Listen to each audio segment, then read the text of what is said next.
Good morning, drivers. Thank you so much for joining me today. My name is Jen, and this is my channel, Highway Bound. Today, we're going to be talking about a pretty serious subject. There was an accident that happened several days ago, and it's really starting to bring the limelight on this problem to people that are not a part of this industry. So with that being said, go ahead and grab a cup of coffee, sit back and relax, and let's go ahead and get started.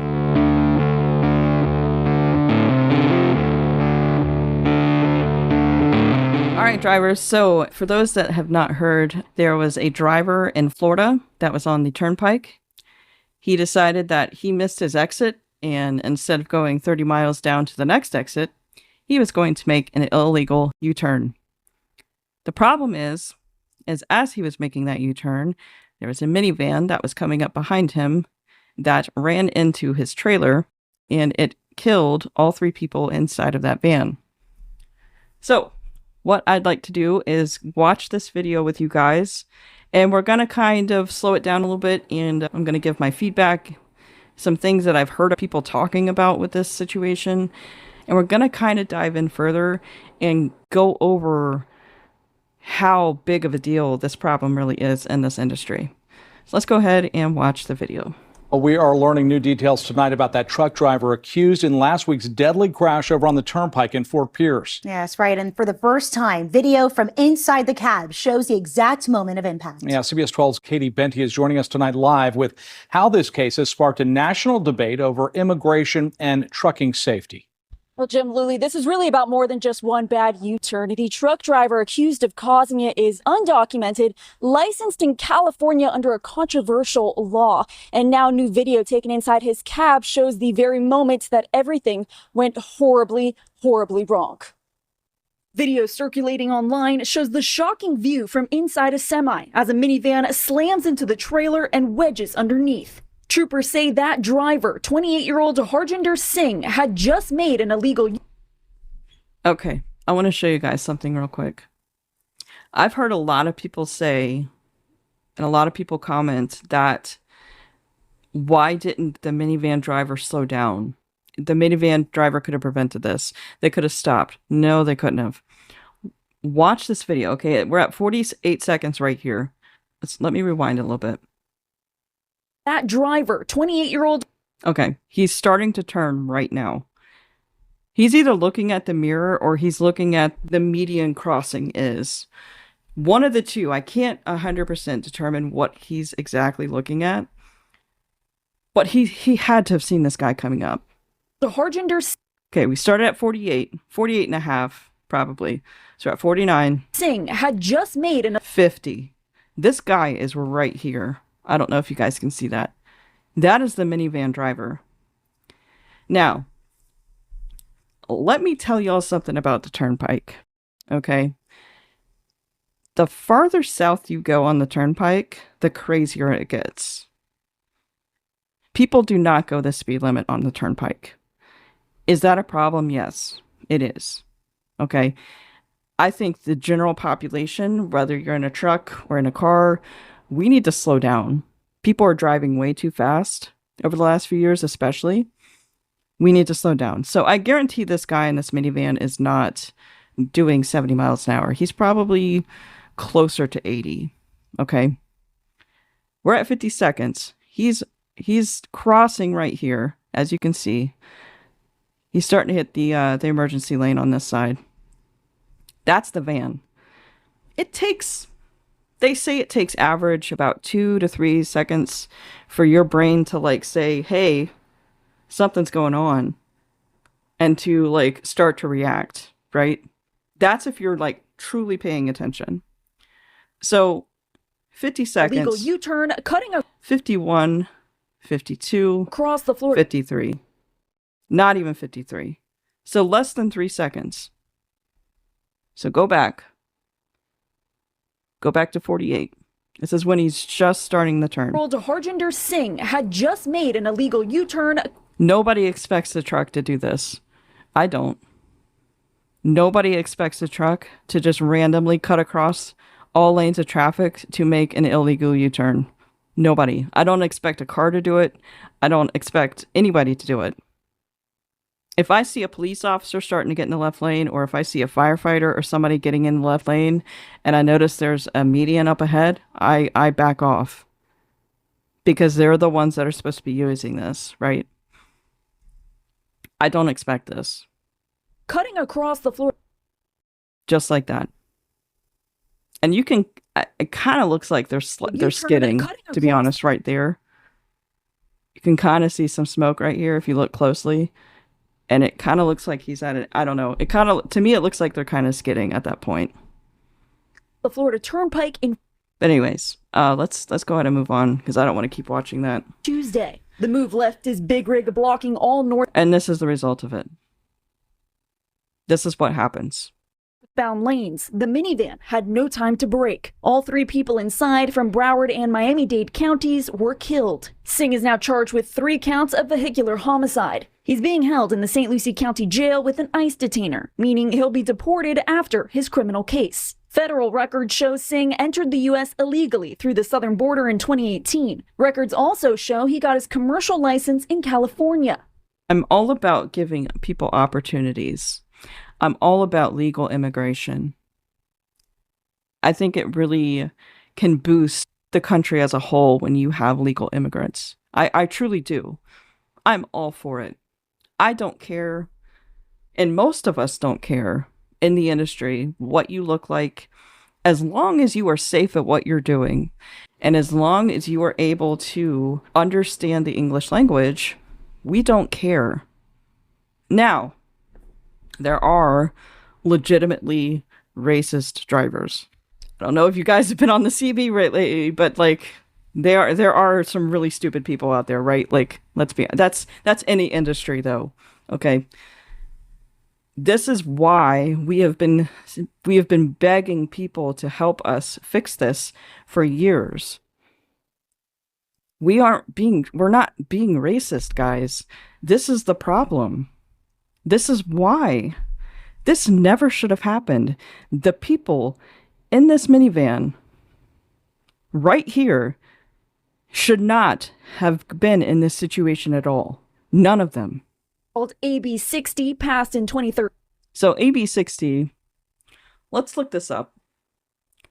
Let's look up AB 60. So this is AB 60. Are for individuals who are unable to provide proof of legal presence in the United States, but who meet California DMV requirements and are able to provide proof of identity and California residency. Now, here's the thing about California, and this is something that I haven't heard anybody else talk about.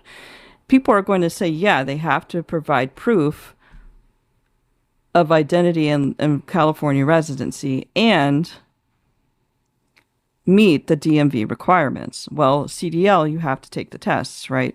There are a lot of driving schools in California specifically that you pay them a certain amount of money and they basically give you the certificate that you went through the classes, you went through the schooling, you took the test and you passed. They don't actually take the tests. They don't actually do the 160 hours of school.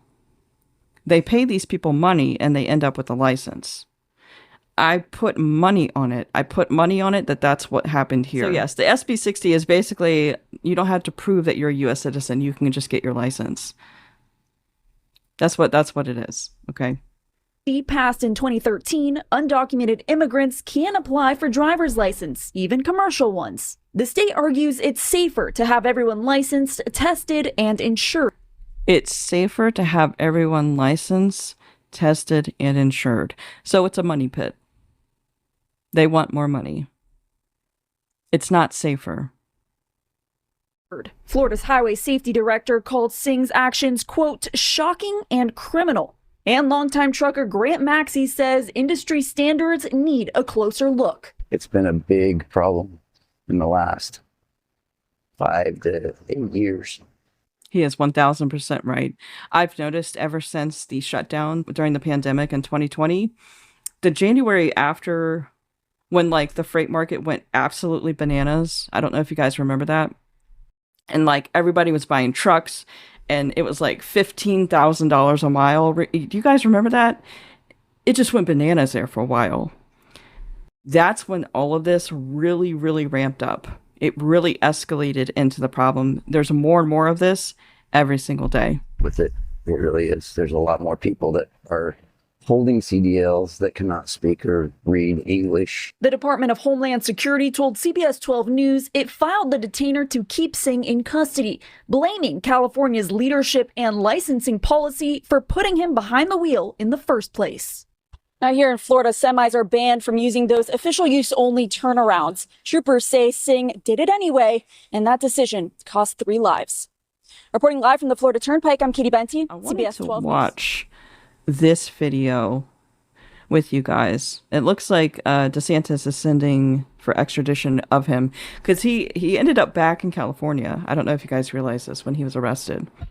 So I wanted to watch this real quick. Now, tonight, the case against this undocumented immigrant truck driver accused of making... Notice his language there, undocumented immigrant. This is the problem. We need to start using the proper terminology. He is an illegal alien in this country. This illegal U-turn right here on a Florida Turnpike causing a horrific crash that killed 3 people. That minivan there jackknifed into his trailer, killing 3 people inside. Singh, who entered the country illegally back in 2018, obtained a commercial driver's license in California. 28-year-old was arrested in Stockton, California last weekend, charged with 3 counts of vehicular homicide. He should have never been here. He certainly shouldn't have gotten a commercial driver's license from California. It was almost like, he's walking down the sidewalk, maybe stubbed his toe, just kind of like it. I think that's the part that really made me the most angry, is watching his reaction to what was happening. I don't know about y'all, but if I ever end up in a pretty significant crash, I'm going to be freaking out. Whether that's I go on like high alert fight mode, checking on everybody, or I am just like an absolute basket case because I'm pretty sure I just, unalived somebody in the car that I was in an accident with, whatever the case may be. I can't imagine just sitting there like, okay, just another day at work. Like I think that's the part that really upset me the most, is how his reaction to the whole situation. It was like it didn't register to him. Yeah. Singh will be brought back to Florida in the coming days to face charges there. In an interview after the crash, DOT investigators say he failed both English and roadside tests. So they actually did the assessment as they interviewed him after the crash. And I think he got 2 of the 12 answers correctly. Think about that for a second. 2 of the 12 correctly. You are driving an 80,000-pound missile going probably 65 to 75 miles an hour, and you cannot read, you can't understand what that state or that city is trying to communicate to you. Quote, the driver failed the assessment, providing correct responses 2 of the 12. to just 2 of 12 verbal questions and only accurately identifying 1 of 4 highway traffic signs. It's unreal. I hope that this really starts to shine a light on what drivers have been saying to everyone that would listen over the last few years of what the problem is that we're facing in this industry specifically. This has nothing to do with race. It has to do with my state. I want to go home. Okay, I don't know about y'all, but when I'm out on the road, I want to go home. I don't want to go home in an orange jumpsuit. I don't want to go home in a box. I want to go home the same way I left the weeks prior. And this is what we're dealing with. I don't know if you guys have noticed, but like a lot of drivers are parking in the emergency lane on the interstate now. And when they're done with their break, they just pull out. They just pull out and start getting out in front of traffic. I've had that happen to me so many times. It's wild. They don't have their turn signal on. They don't have their emergency lights on. Nothing.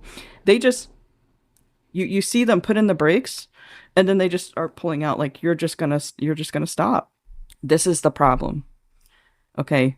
I really, really hope that we start to see a significant change in this, because these people that passed away in this accident, these people right here, This should never have happened to them. It never should have happened. It never should have happened to the people in Colorado when the driver came down, lost his brakes, missed the truck ramps, and took out injured 24 and killed like 4 or 5. That never should have happened. We cannot afford for drivers to get behind the wheel that cannot understand the English language. This is why this is a huge problem. With all that being said, please leave your comments down below. I'd love to hear your thoughts and comments. Please pray for these families. Nobody left their house that day expecting this to happen. So with that being said, thank you so much, guys.